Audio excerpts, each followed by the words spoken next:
and Audacity in 3, 2, 1. Hi, guys, and welcome back to another episode of the Barbell Lifestyle Podcast. I'm your host, Christina. Lynn, and I'm here with my co-host, Marissa Roy. And in today's episode, we're going to talk about what to do when your life sucks. Yeah, or what to do when life happens, or life is just not going your way. Man, I was not expecting you to drop that. But we were just talking about situations where I had a conversation this morning that actually really inspired this whole episode. I was basically talking to a client, and without identifying who she is, I could just tell you a little bit about her life. So she is the vice president of 2 big organizations and is basically self-appointed HR. And also her parents are not doing well, and so she covers like their mortgage and checks up on them all the time. Her best friend's husband was cheating on her for a decade, and she just found out. She has 3 kids that are all in multiple sports all the time, and we just were on the phone this morning, and she was like, my life sucks. Essentially, not for real, but she was just venting and venting and venting.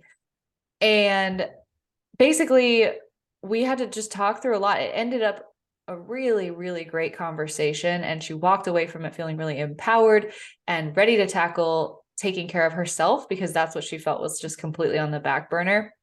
And so, while Christina and I are health coaches who we do, live and model this lifestyle, and maybe we don't have it quite so busy like that woman does, but I was able to take myself out of my shoes and just kind of talk her through in her shoes what she was going through. And that's kind of what inspired like this episode of like, okay, basically her life was just happening to her constantly, and it's not going to stop.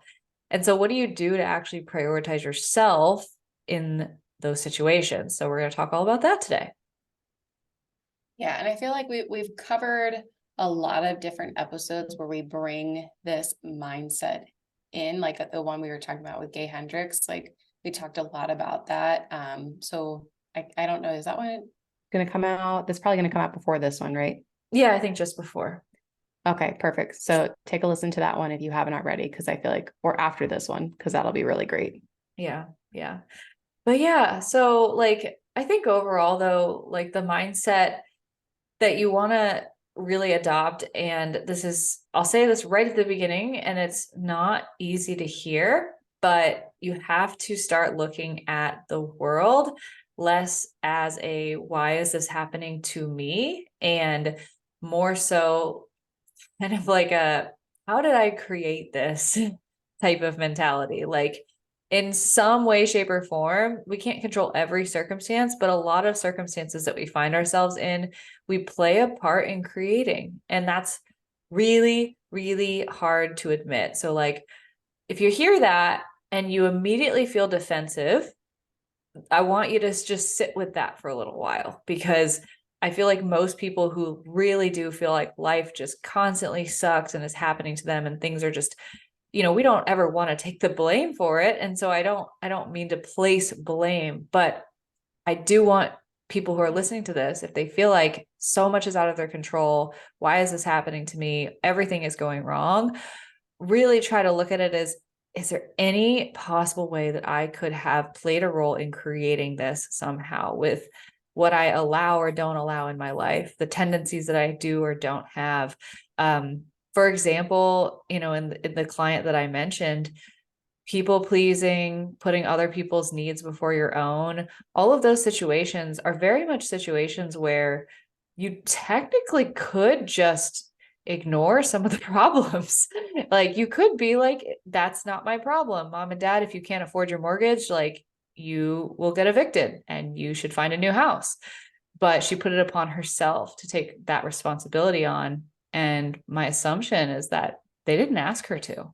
So that's just one example of how she created that for herself. And she assumes that it is her responsibility. But I guess with things like that, my question for the listener would be, is it your responsibility? Are people forcing this upon you, or did you make a choice?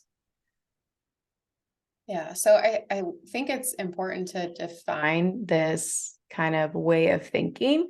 So it's, again, like Marissa talked about, like if you're feeling a little defensive, if you're feeling kind of like a little stirred by this, like then to then say, okay, well, this is called victim mentality.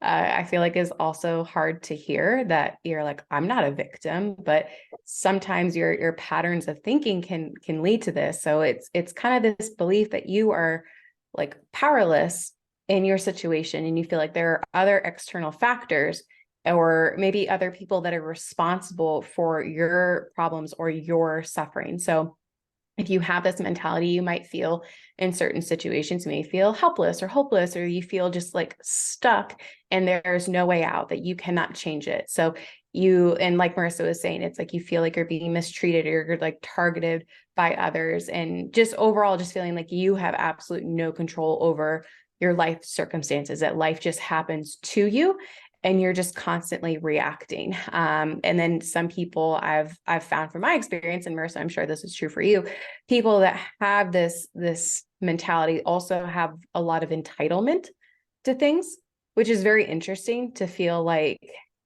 they're like things are just happening to them, yet they feel entitled for things, or they almost sometimes feel like people should help them out instead of them being able to help themselves.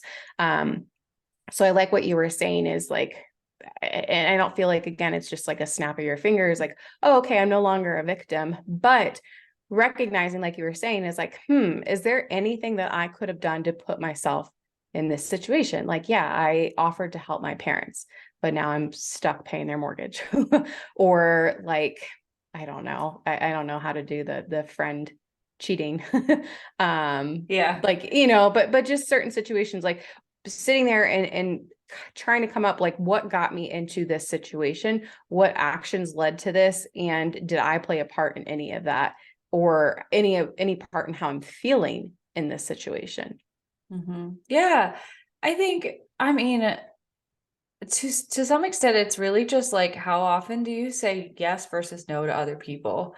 Like the best friend's cheating situation. Like that is very much like your friend called you and you made yourself available at every beck and call, versus like setting a boundary and being like, I love you and I'm here to help you, but I also need to make sure that I make space for myself so that I can actually show up for you. And a lot of people don't do that. They just assume that it is their responsibility to be at somebody else's beck and call always. A lot of times, like in the workplace, this is really huge. A lot of people don't place a Yes. lot of personal boundaries over like their schedule, their lunch hour, when they finish work, when they start work, and put upon themselves to be as available as possible, to be liked by their coworkers, by their boss, when in reality, all they're really doing is hurting themselves. And it's such a hard conversation to approach with people, because like I can't just walk up to someone and be like, all of your pain is self-inflicted. Like I can't do that. And that's not 100% true either, but it's just accepting that like there's absolutely nothing that is one-sided. Like everything has two sides, and every situation is contributed to by multiple factors. And so what I really want you to do, if this is just an absolutely triggering conversation to listen to, I am shocked that you're still listening to it, but also just don't assume that it's just okay, now I have to take blame for everything. That's not fair. No, it's just, how did you play a part in this? How did other circumstances play a part in this? And with the part that you played, what can you now control that is actually going to help you turn that around? Because Yeah. this is all for the sake of helping you, right? What to do when life happens. Life will happen. We want to help people through that. Yeah. There are a lot of different directions that I want to take that and unpack, but I am thinking of certain clients who it's very, very difficult to go from being a people pleaser to basically letting people walk all over. And I can't even say boundaries because they were never there in the first place. But to go from everyone having that expectation of that's how you are, to then trying to put boundaries in place is very difficult, is Mhm. very, very difficult. And I think about this a lot with a previous job that I had where we had just this outrageous contract that was essentially just like you can work at our beck and call, and if we need you and we're not paying you overtime, like, you know, all these things. And so when the bell rang, I was out the door. Like, unless I really had to be there, I didn't sign up for any extracurricular activities because I was like, it's not fair and it's not worth it. And so I created this, like, this is my boundary that I am leaving when the contract ends. And they stopped asking me to do things because I was like, I'm just not doing that. And I had another coworker who did everything that anyone asked of her, and she was miserable because she was just constantly saying yes and yes. And I felt guilty sometimes being like dipping out at 4 o'clock, but I was like, see you later. Like, this is like, this is where I draw the line. And so it's really difficult, like in her situation, to then all of a sudden put boundaries in place and say, I'm no longer doing this, I'm leaving at 4. That's really hard to come back to. Or even in like a spousal relationship, like all of a sudden put boundaries in place when that person's like, what do you mean? That's really difficult. Oh man. Yeah. Well, because, you know, the person that you're mentioning at your school, right? It's probably, and I can't speak for her, but it's probably really likely that, like, if she was feeling really miserable in that situation, if she did have that victim mentality, then she would have also thought to herself, well, actually, this is not my fault. This is Christina's fault, or this is everyone else's fault because she's leaving early, quote unquote, early in her terms, and is dumping all this work on me. And how many times do we think, yeah, like this person's just not doing their job and they're just dumping all their work on me? Is that true? Or are they doing their job to the extent that they're asked and not going above and beyond? And if she were to have also set boundaries, then either the work would have fallen on someone else who was able to, or wanting to absorb it, or if no one was willing to absorb it, then the administration would have to figure out, like, how the heck do we get all this extra stuff done? Maybe pay people more. Towards the end, I was like, hey, 350, start packing up your lunchbox. We're going out together. Like, we're doing it. Like, counselors are leaving. Like, just because it got to that point where, like, this is, I hate using that word. Like, it's not fair, but it's like, we're going to combat the situation that we're in, and we're no longer going to work extra and be taken advantage of. So I hate using that word. It's not fair, but it's also like, well, this is where we draw the line. And I'm not like, we're not going to put our mental health and like our families at, I won't say at risk, but like, we're not doing this anymore. So yeah. Well, I mean, nothing is really fair. Like, things just are the way that they are. And then you can either let yourself become a victim of that, or you can be proactive, right? So, like, yeah, I mean, I don't think there's anything wrong with saying it's not fair. I see what you mean though, being like, well, it's not fair to me, or like that same like victim mentality. But you know, you actually struck a chord, because I was thinking about a conversation that I was listening to. That sounds really eavesdroppy. I was listening to a game tape of one of my staff's conversations with her clients, because I review that stuff.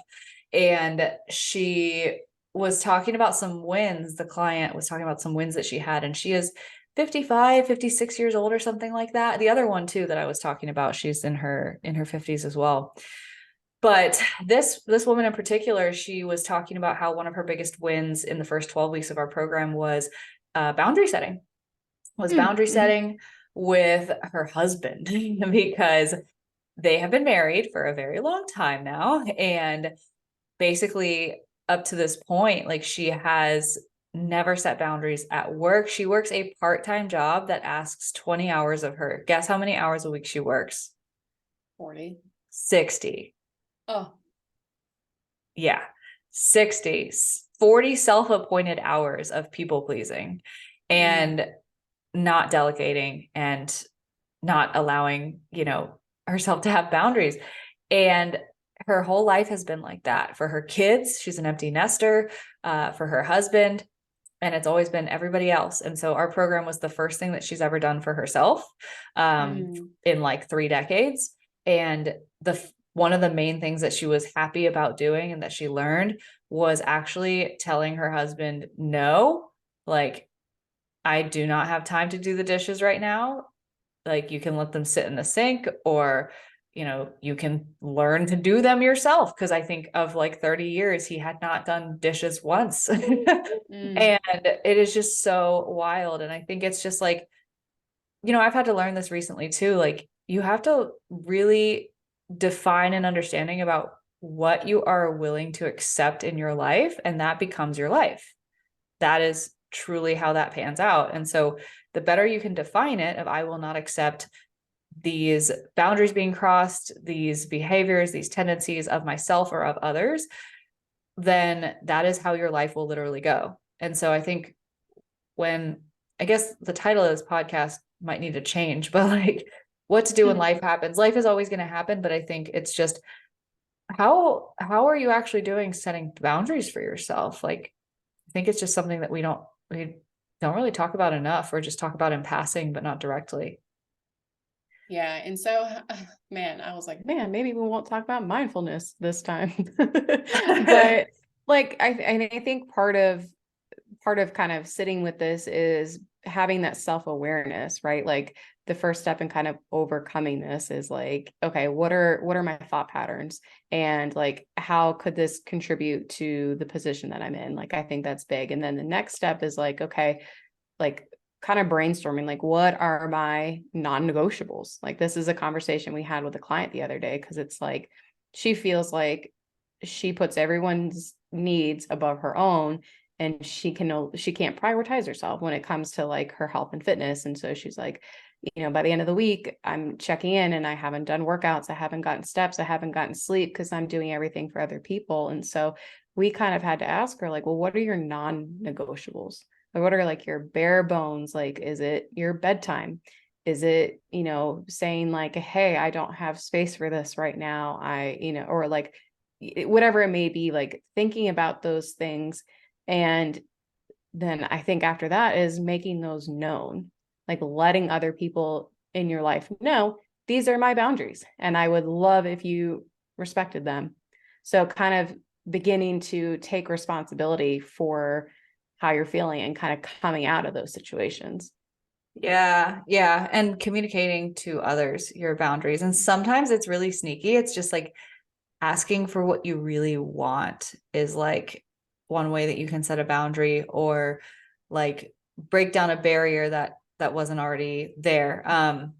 Like, for example, something that's like really sneaky for me, one way that I people please with my husband is, I will not speak up about what I'm needing from him in a particular conversation, and like expect him to know, or just like not want to, like, I guess, stir the pot by being like, I need this from you. But it's as simple as like, I'm talking about something, and like, maybe he's like getting frustrated because he's not understanding why I'm still talking about it. And I'm just like, I've realized I need to just say like, hey, I need support from you, not solutions. Or like, I need you to just listen and validate right now. That is all I'm asking for. Or I'm just venting, and I don't need any, I'm not setting any expectation of like, you have to fix this problem or whatever. And a lot of times it's like, that is in a way like a sneaky kind of people pleasing, because it's like, you're just not, you're trying not to inconvenience them by like asking for a particular thing, when in reality it actually makes everyone's life easier if you just communicate. yeah. So it's funny that you brought up, you and Aaron, because I was thinking the same thing with like my husband. It's like, I used to Have these thoughts or feelings that when, a holiday came around, like Valentine's Day or something, that I would just, just good luck, figure out what I want. And if it's not what I want, then I'm going to be disappointed. And I was like, that's not fair. Like, Yeah. that's not fair to have expectations and then not communicate them. And I granted, I get it. In certain situations, it's like, well, it doesn't really mean a whole lot if you say, I want this, and they get it for you because you asked, versus them just, bringing you flowers because they thought it would be nice. And I definitely understand that. But then if you're constantly having these expectations, and your spouse or whoever never meets them, then it's not fair to be upset. Like, Yeah, so it's not their I fault. had that, right. It's not their fault because they're never going to meet them unless they can read your mind. And, you know, dropping subtle hints like isn't really sometimes the best thing that works for people. So Yeah. I had to just say, you know what, like, I don't care. I don't want things. I don't want you to buy me anything. Like, I just want to go out and like hang out together, or I just want flowers, or I just want you to write me a card, you know, something like that. Just rather like, because over time, I've kind of learned like I'm not a really big gift person. And that's, I think also too, again, that self-awareness and like knowing who you are and what you need to feel fulfilled and feel loved, and feel validated. And so that was a big thing for me. And then just communicating that, because he feels like he needed to buy me things and that wasn't what I wanted. So I just had to communicate with them. It's taken Yeah. me a while. It's not like, you know, it was like a couple months in to be like, hey, this is what I need. It's like, it's been years and we're still Yeah. not perfect, but we're working on it. Yeah. Yeah. And I think it's just like the flip side of that, right? Is like, okay, they're not meeting your unset expectations. So what happens? We go, oh, why does my relationship suck? Or like my partner Mm-hmm. sucks. Why can't they just get it? I feel like everyone else has great relationships. And that's the Yes. dialogue that happens on the flip side if we don't just be like, hey, put my pride aside. Here's what I need from you. Man, especially now with social media, it can be so hard, especially with something like Valentine's Day or something where everyone's posting all this stuff. Look how awesome my partner is. And you're like, what the like he forgot, or you know what I mean? Like it's really hard. And then you start thinking he doesn't care about me, or like, you know, all these things, and you let that kind of spiral out of control. Versus if you're like, hey babe, you know, Valentine's Day is in a week. I'd really want flowers. Yeah. I think this kind of like bleeds into my thought of the week. I've like just feel like every time something like continually like recurs in my life, I'm like, this is like a theme. I'm gonna learn a lesson around it. This is my thought of the week.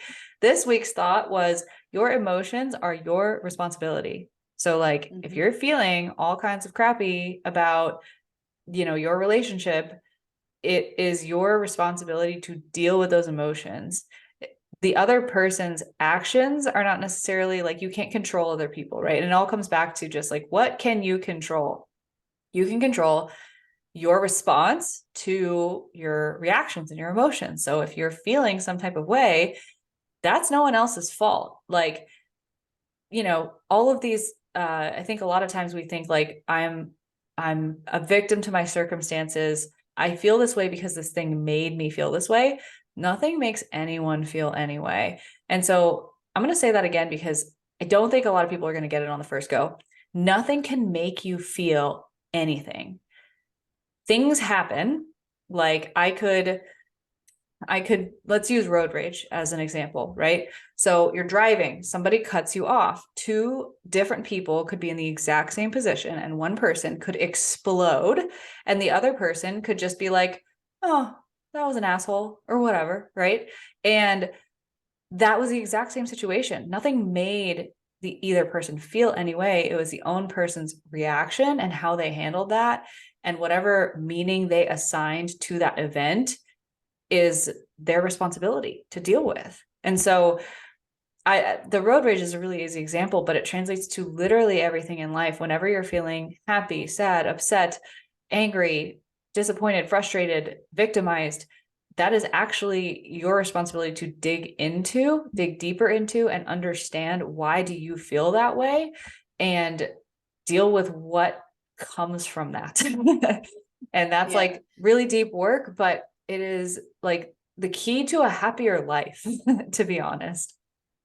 Yeah, and I love that. And again, and we've talked about this in so many different situations, like, you know, If you're if you're late to work, or there's a traffic jam, or if you know you're paying for your parents more, whatever situation that you're in, like, or if someone passes away, you know, like something happens, it is not to say that you just are like, oh, like it's not my problem, like whatever. Like it's not to say that you're just like unemotional. And I think it's you're like a human, you know, you do have emotions, and it is okay for you to react in a certain way, or to sit in those thoughts and be like, man, this sucks. Or like this, like, man, I wish I wasn't in this situation right now. Right. Like you can kind of like have that little mini pity party, but we're challenging you to not stay there. Like you Yeah. can have those initial thoughts like, oh shit, like what am I gonna do? Like that's okay. But then we're challenging you to challenge those thoughts and say, like, how can I reframe? How can I view this in a different light? Like, is there a way to see this in a different way? And so I feel like women have we have a more of a tendency to reach out to other people. And I know that sometimes Marissa and I will do this with each other. It's like, hey, there's this situation. Can I talk to you about it to get your perspective? Or am I being crazy to think this way? Or do I need to change my thinking? Like, or like, can I see it from the other person's point of view, or whatever it may be? Like, I think that that's really important. And then just kind of saying like, okay, well then what do I do? So focusing on solutions. And so that's really big when I was counseling. That's like, because we couldn't have actual counseling therapy sessions with our students, right? Like we couldn't have them come to us and spend an hour and a half when they're supposed to be learning math. Like that, yes, some students do need that, but as a school counselor, I'm not in that position. So my job is to listen, but we can't sit there and talk about the feelings for the entire hour and a half. It's like, cool, now what? Like, what's the solution? What are you going to do about that? Like, have you been in a situation like this in the past? What did you do? Like asking all these prompting questions to get them to find a solution. And that's really the best bet, because it's like, you know, you're not going to move forward if you're constantly sitting there and dwelling about everything that you're feeling about the situation. Nothing is actually going to change. So what are we going to do? How are we going to take action towards like implementing a way to get out of the situation that we're in? Yeah, I think you really just brought it very full circle here, because I was hoping we would come around to this, and I didn't know how to conjoin, but this is perfect.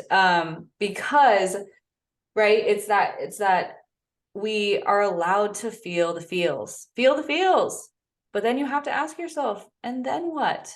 Like I actually had a client check in, and they asked, oh my gosh, he asked like, how do you let go of anger and resentment and frustration around certain things? And like the message was very much like, this is going wrong in my life. This is going wrong in my life. It feels like everything's caving in on me. I feel like I have no control, and it's causing me so much stress, and it's manifesting in so many other ways in my life.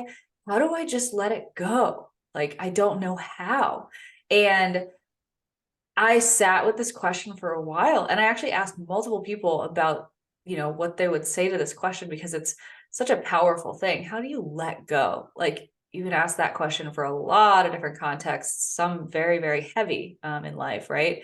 How do you let go of grief, of loss? Like, that is a deep question. And I, knowing me, I was like, wow, I can't believe I have the opportunity to answer this question. I'm so excited.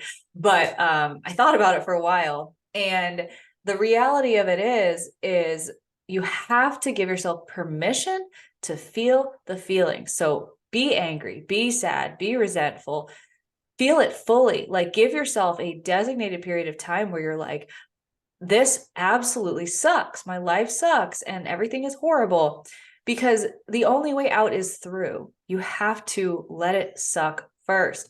And then you have to ask yourself the question, and then what? Because in this situation in particular, a big part of the issue was a big debacle with insurance. Like his basement flooded. He was in this whole thing with insurance for months, and now they're not going to be refunding him a lot of the money that he's really honestly entitled to. Like, I don't like to think that many people are entitled to many things, but like, definitely should have been covered. And so he was just like, man, this sucks. And at the end of the day, those people at the insurance company, you have to think about them too, right? Like, they deal with this all day long. They don't give a fuck. They go to sleep, clear-headed every night. They're not worried about it. This is just their paycheck. They're like, oh, these annoying, emotional people on the other end of the line, right? Just another day in the office. And so if the people on the other side are sleeping soundly, then why are you going to allow yourself to stay in that horrible position on your end, right? Why are you going to allow yourself to stay resentful, angry, frustrated? It's like road rage. That person can cut you off. They have no idea if the person behind them is flipping them off and screaming and yelling and just having a tantrum, or if that person is just literally sitting there and barely noticed, right? And so if the only person that you're really hurting in the situation is you, when you ask yourself, then what? It is not productive to stay in that place. And that is why your emotions and your response is your responsibility. And from there, then we think, then what? How am I going to let this go? And it truly comes down to, what can you control? What can you control? You can control your emotional response. You can't control your reaction. Your reaction is innate. It is involuntary. It is immediately how like your nervous system and your subconscious and everything reacts right away. But you can control how you respond. And then when you control how you respond, you control how you act moving forward, the actions you take, how you step out of it. And that's how you let go. And so you have to really be cognizant of, I mean, the cycle, you can go through it with a lot of things, but basically everything in our life, like we feel a certain way and then we do or don't take actions. And we have to, at some point, take responsibility over the fact that the way that we feel is our responsibility. And that's the only way that we can take a productive action to actually get out of the hole itself that is your life sucking. Yeah. And so I've come across students and God, like I wouldn't wish that on anyone, like what they have gone through. And it's heartbreaking, right? And so and again, my one conversation, hopefully it helps them, but I know it's not going to change absolutely everything. They'll probably still need therapy, all this stuff. But I always tell them, I'm like, I am not happy, obviously, that this happened to you, and I'm so incredibly sorry. And I was like, right now you have two different roads that you go down. I was like, you turn left and you think that this happened to me and therefore my life sucks. And that's how you're going to approach everything. Every action is because, well, I act this way because this happened to me. I said, or you go down the other path and you come out of this stronger. And you come out of this recognizing, like, now I have resiliency, like I've overcome this, or I'm not going to let this situation define who I am the rest of my life. And it is up to me to figure out the trajectory and where I go. And so I think about someone like, David Goggins. And so there's actually a really, really good book, David and Goliath. I think I've talked about it multiple times on the podcast, but really, really interesting about people. And I think they're, Fortune 500 companies, there are like a lot of the CEOs have like dyslexia, or they've had things that they've had to overcome.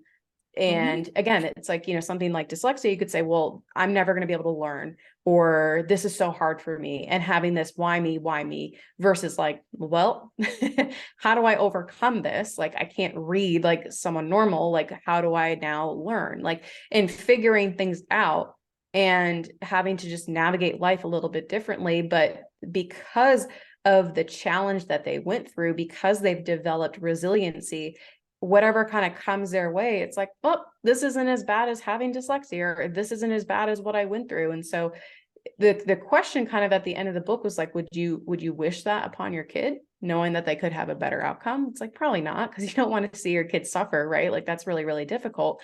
But I don't want to say most people, like I don't have a statistic that I'm going off of, but sometimes people that have these challenges, because of what they go through, they become better at the end. Yeah. And so I think, if you're going through something, it feels like it really sucks. Like, think about it again, that reframe, like, what am I going to learn from this? How am I going to become a better person? Like, how am I going to be more equipped to deal with something sucky in the future? Yeah. And like, if I can go through this, like I can get through anything. And so again, like I brought up David Goggins, like he talks about his life, and his life was hard, but like, look at the resiliency he has now. Yeah. And another question you can ask yourself is, in the moment or as you're processing through whatever you're going through, why might this be happening not to me, but for me? Like, what can I learn from this? And why might this be happening for me to learn, to grow, to become that version of myself? And like, I mean, when you're going through the suck, that's really hard to think about and actually get perspective on. But over time, it becomes clearer and clearer and clearer. And you'll really get it. And I do want to bring this first lady that I mentioned full circle, because I never talked about how our conversation ended. And I feel like our audience is going to feel for her if they don't know that she got out of that better. Basically, the gist of what we were talking about, right? I asked her, what can you control? And she was like, oh my God, I just realized something. And I was like, what? And she was like, I'm the vice president of both of the companies. And I was like, yeah. And she was like, I'm going to send them an email today that says, we are not going to take meetings on Zoom unless we have to share our screen. We're going to do it over the phone. And when we're on the phone, I'm going to go for a damn walk. And I was like, hell yeah, you are. And I was like, you literally control this whole fucking company. Like, what do you mean you're bogged down on back-to-back meetings every day? You can literally not go. You are the head. And then I asked her again, we were talking more about it. And I was like, all right, what else can you control? And she was like, oh my God, I have a lady who comes and helps the kids get ready for school every morning. And she packs their lunches. She can pack my lunch and I don't have to do anything. And I was like, yeah. And it's just like all these little light bulbs go off. Why? Because honestly, the reason that I think this all inspired is because I forced her to spend 60 minutes on the phone only talking about herself and reflecting. All I did was ask questions. I didn't tell her anything. I just said, what do you think about that? What do you think about that? What can you control? Like, and I just let her talk.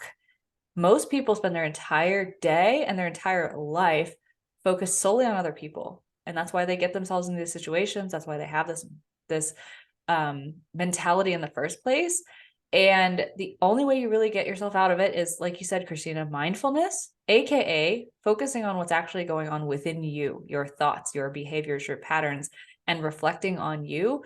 And that is in and of itself, making yourself a priority, thinking about how you can improve. And that is the first step. Yeah, I love that. I love the light bulb moments. I feel like in your spare time, you should be a counselor. I feel like a life coach or a therapist or something yeah, most of the time. It's my favorite thing in the world to do. yeah, absolutely. And it's so funny because as you coach longer and longer and longer, you realize it's not macros, it's not fitness. It's part of it, but it's not all of it. But oh my gosh. Yeah, I have to say this one more thing. yeah. So she asked me on the phone, and I love that she asked me this question because I think I gave her a pretty good answer. So I just pulled up my notes from our call, but she basically was like, how do I get serious? Like, what do I need to do to move forward in this program and like actually make progress? Because, okay, I get it. I need to make myself a priority. I have control over these things. What do I do? She was like, if you had to list like 4 or 5 things that could make me successful at it, what would they be? And I said, I have 2 answers to that question. 4 or 5 things that you need to do to be successful in your fitness journey. The first answer I could give you is the same answer that every personal trainer on the planet is going to give you. Drink water, get your steps in, get sleep, eat nutrient dense foods, eat lots of protein. Like those are pretty much the 5, right? And I was like, that answer does not serve you. That answer is not helpful at all. So here's what I gave her. I said, number 1, mindfulness. You have to know what's going on in your head to be able to change anything. Number 2, what can you control? You can control your work. Your nanny can make your lunch. You can control your schedule. You can control how many times you say yes or no to other people. Number 3, self-compassion. Because if you're mean to yourself in this process, you're not going to get anywhere because you're just going to kick yourself when you're down, and then you're going to sabotage yourself from even starting. So you have to be kind to yourself, not in the sense that kindness means it's okay, I can be lazy, but I forgive myself for where I am. I take responsibility over it. And now I'm going to move forward with these actions because I love myself, not because I hate myself. And then number 4 is gratitude. You have to think about, I was just gonna touch on that. So I'm glad that you brought it up. you have to think about, what are you grateful for? Because if your whole day and your whole life is centered around why me, why is this happening, why does life suck, you're not thinking about what you're grateful for. So you have to flip it on its head. And she even mentioned, she was like, I have a coworker who has a little notebook on her nightstand. And every morning she wakes up, before she gets out of bed, she writes down 3 things that she's grateful for. And she's like, Marissa, I'm going to go to Staples. I'm going to buy a notebook and I'm going to put it by my bedside table. And I was like, do it, right? 5 things, right? 10 things. You can be grateful for so much. And when you put yourself in that headspace, it's really hard to think, why me, or this sucks, or I hate my life, because you just reminded yourself all of the amazing blessings that you have.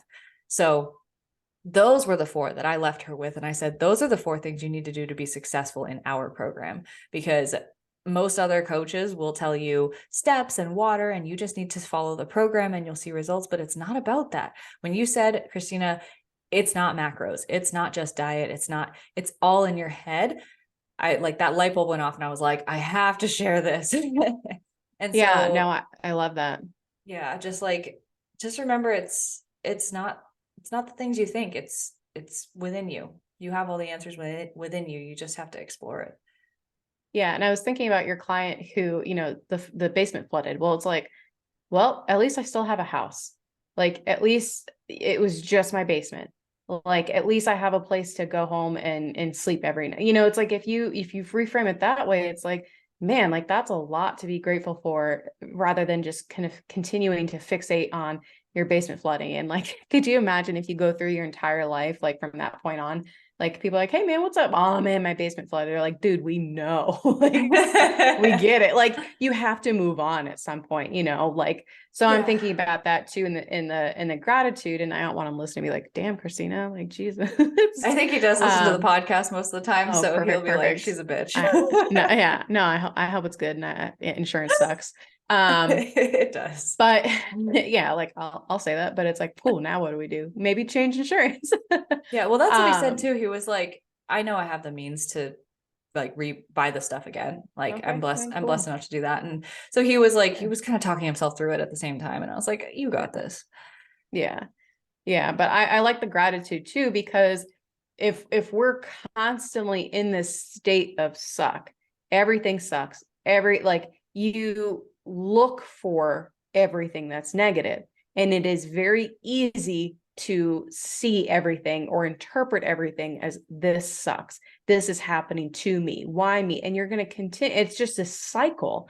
And that mentality is just going to overtake you. Whereas, like, I like the idea of gratitude, because you're shifting that state and you're saying, I don't want to know, like, I don't want to stay in this state any longer.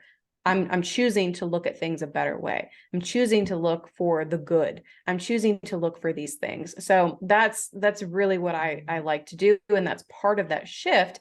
And again, that's not going to say like, okay, everything is sunshines and rainbows, but like, that's going to help get you out of that state and looking for some good in your life.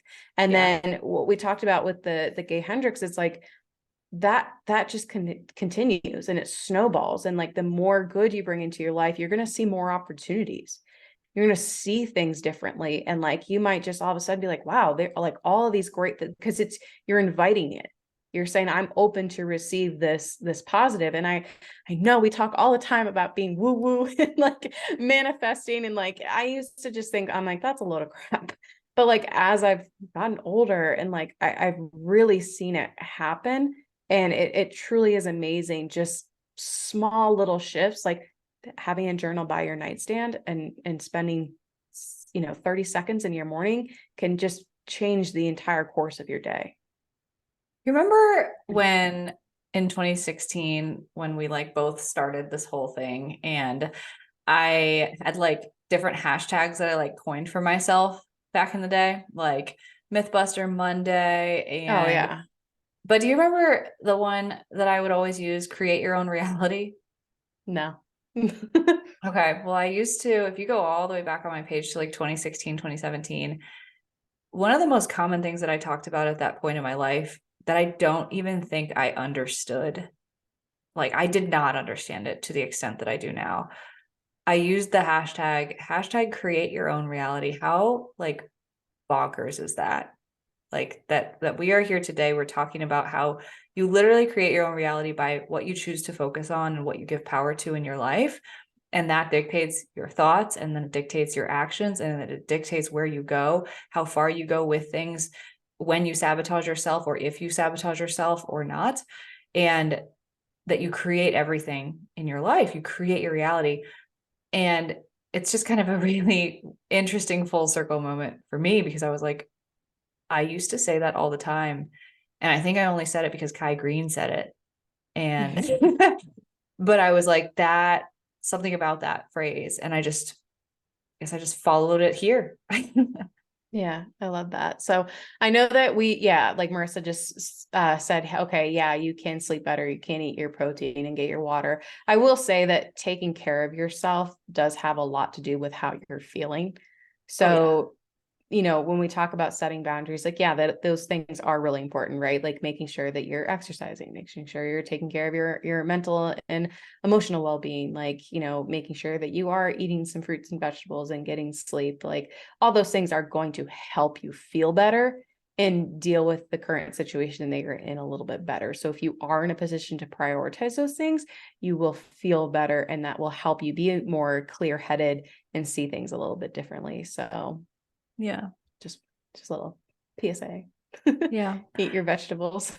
Yeah, obviously, you want to take care of yourself. And I think it's just, the point being is that taking care of yourself with those actions like sleep and nutrition, hydration, etc., are downstream of you taking responsibility over yourself in your head, in your mind. Yeah. And then that follows, and then your life gets better as a result. So it's part of how you create your own reality. But like, yes, don't forget that that's important. You can't just sit and meditate all day like a monk. Like, you have to do things and with your life, Yeah. probably work and sleep and eat and all that. So when you do that, think about, I mean, the best way I can put it is, when we go back to what can you control, it goes back to like, and this will come out in Travis's episode, and our conversations around that a lot is just like, most of us live a lot in like the past or the future. When you're thinking about what you can control, the only thing you can actually control is what you're doing right now. The only thing I can control is what I'm saying into this microphone, and the next choice that I make, or what I choose to think about. And so when you are faced with, I'm about to eat, what do I want to eat? Do I want something crappy or I want something good? The only thing you can think about, or the only thing you can control, is that one choice there. Instead of thinking, oh my gosh, if I make this healthy choice, then I have to make 80,000 other healthy choices for the rest of my life. Like, no, you don't. You literally don't. Like, the future does not exist yet. Just make this one right here. Worry about that. Most of us spend so much time worrying about, well, if I do that, then look at how much farther I have to go. And then we get overwhelmed, and then we self-sabotage, and then we don't even make the choice in the present because we're living in the future. So instead, just think about what you have to do right now. And it'll honestly help you out a lot with just making the healthy choice for you in the moment. Yeah. So I think, kind of to wrap this up, is like, breaking free from this type of mentality takes time and conscious effort. It's not just you listen to this podcast episode and you're done. So if you are someone who does experience this or has these type of tendencies, just be patient with yourself, and celebrate the small victories that come your way. Like, if you feel like, oh man, I handled this situation, was it the best? No. Was it my worst? No. Okay, well, that's improvement, right? So take everything and just, what did I learn from this? How can I improve this? And how can I get better? And if you are constantly having that practice and persistence, like, you will be amazed at how you can shift your mindset and how you will be able to eventually be in the driver's seat and really take control of your life. Yeah.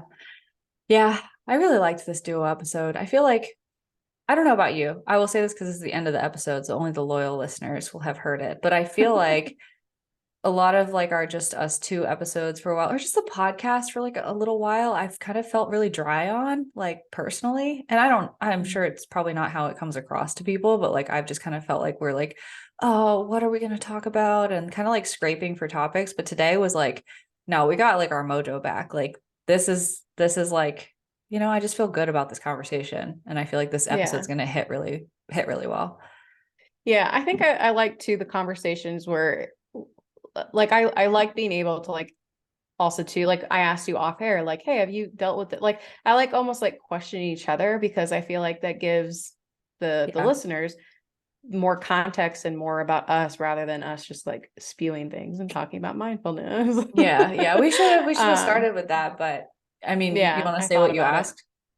Yeah, so and I only have a couple more minutes because I have to run before Colton gets up. But I did ask you, like, do you feel like you struggled with this at any point in your life, or do you feel like it's something that you had to overcome, or do you feel like you've always just kind of had this like growth oriented type mindset?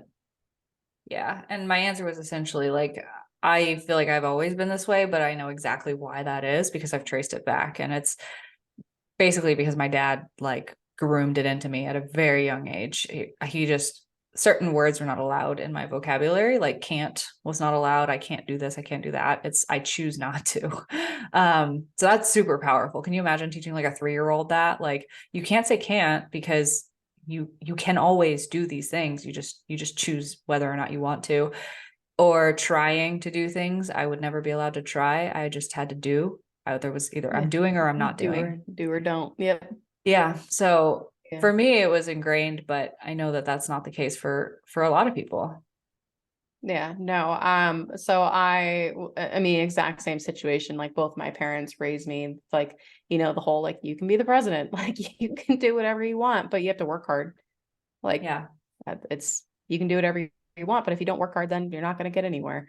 So I'm actually reading a book right now, Rich Dad Poor Dad. Have you heard that book before? No, but I can imagine, I think, what it's about. Yeah. So it's just the guy didn't actually grow up with two different dads, but he grew up with his dad and then someone who was another father-like figure to him. And just the stark contrast between their mentalities when it came to money. And he said, well, if I had grown up this way, then this is where I probably would be.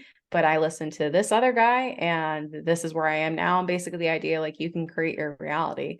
So it's just really interesting. And so sometimes, you could be a victim and think, well, I didn't have parents like that. It's like, well, you came across this and like you're listening to it now and you can do something about it now. Yeah. So No time like the present. yeah, absolutely. All right. Well, I gotta run. But I hope that you guys have enjoyed this episode. And if you haven't already, make sure you subscribe to the podcast. You can find both of us on Instagram. You can find me at Christy Lynn Fit. Marissa is at Marissa Roy Fitness. Thank you guys so much for listening, and we hope to see you back next week.